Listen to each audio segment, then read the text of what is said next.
icons are a really important part of any design system. We use them for a variety of things like forms, navigation, buttons. They are used almost everywhere. Now, there are a couple of Figma plugins that you can use, and the main one I like to use is Iconify. I also like to use the Material Design plugin, which is really great. I've used it through some lessons, and let's use it today to kind of put something together. So let me show you how it works. So let's open our plugins. Let's go into something like Iconify. And this is our plugin here. And now you'll notice that there's different things we can do. We can actually search by sets. So we have Google Material icons. We have unicons. We have all these different types of icons that we could use, which is really great. You can search something up over here. So if I search for something like home and press enter, I can filter by an icon set, or I can see all of them and go through different, a variety of icons here. I typically use this just to grab icons very quickly. So if I need to fill in a wireframe with some iconography, or if I'm just kind of testing out some concepts, this is what I'll do. I'll just kind of grab this like that. And here I can kind of just set anything I'd like to set. I would import the icon. And there we go. I can update to the frame copy. I can work with the vector. I can name it whatever I want. Let's go through a little demo on how to kind of fill in a navigation. How to do that pretty easily with something like Iconify. I'm going to actually just create a new frame. Click F. Ooh. Actually, let's create a mobile frame. So we're going to click F, and we're going to just pick the iPhone again. And what we'll do is we'll create another frame, and we'll just sticky that to the bottom. So we don't need to really worry too much about our sizing right now, at least. I just want to focus on getting some icons in here. And we can actually create a grid in here. So we'll do that. We'll create a grid. Instead of there, we're actually going to set up some columns. So we're going to pick 4 icons. So we'll set up 4 columns for those icons to sit within. And we'll create a gutter of 16 pixels. I like using 16 on mobile. And for margin, I like to use 16 or 24. So we'll just do that. And there we go.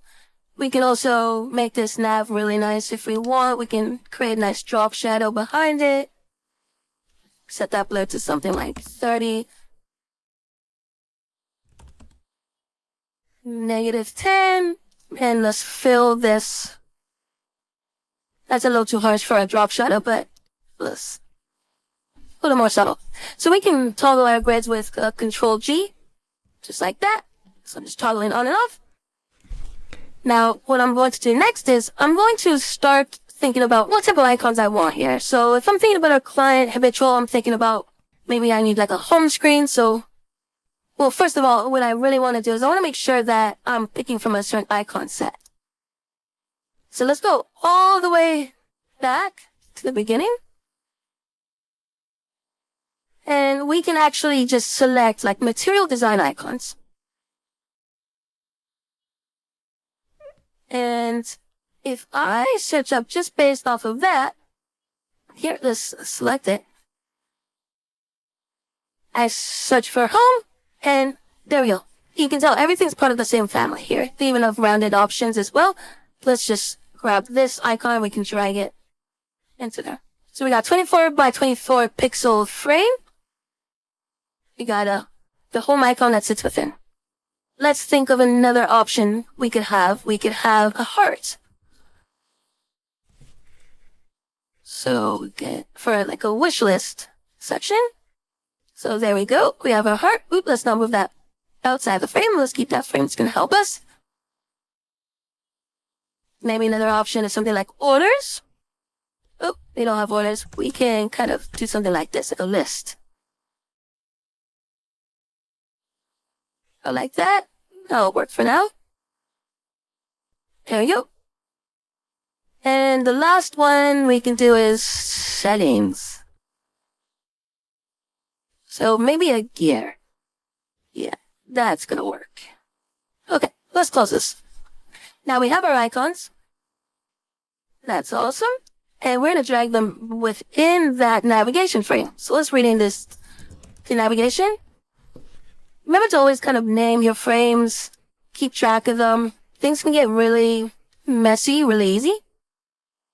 So what I'm going to do is I'm going to place this in the middle. I'll place this one in the middle. You see how they're kind of snapping together. They're equal in terms of their horizontal and vertical positioning. We can kind of go in there and just fix that a bit. What I'm going to do is I'm going to actually have some text as well. So that could also help in navigation, just pairing an icon with some text. That's a little too big. Maybe something like 12 or even 10. Doesn't need to be too big. Great. I like that. We're just going to copy that over. Remember to set your constraints. See left and right. So if we do happen to resize this, it'll stick with your actual columns. So let's do that over here as well. We'll call this one wish list.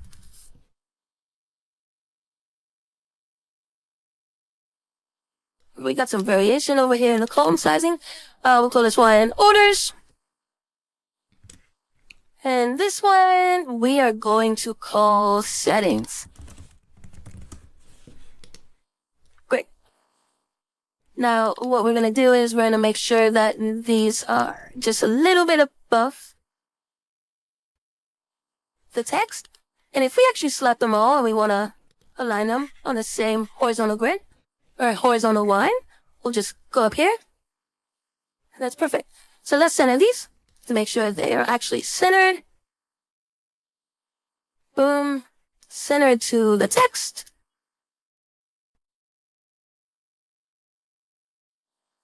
We can actually turn off that grid now, I think.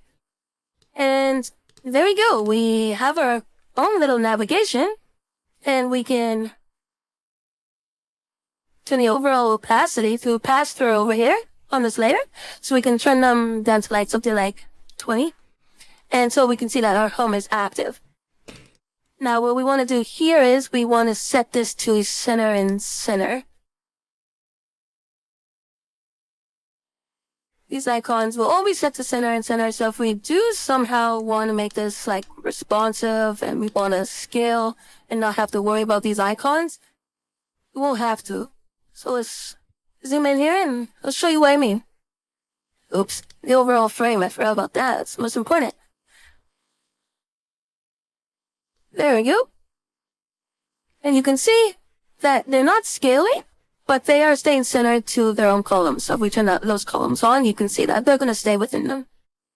You won't necessarily do this on mobile, a bunch at least, but this is just a helpful tip for when you're actually working with your layers. If you don't want to use a plugin like that, you can actually go to the Material Design website and use their actual website to download those plugins. Like, you just have much more control. You'll be able to select based off if you want it to be outlined, if you want it to be rounded. You can do all that. If you do really like Google Material icons and you don't want to go through Iconify, there's actually a plugin for that. This right here, Material Design Icons. And here you have all the icons in every which style. And you can use these to really help you pick just based off of like material design icons. And it's the same kind of concept. So you just select your icon and it'll drop it immediately into your Figma file. And that's it for putting together a quick navigation with some plugins.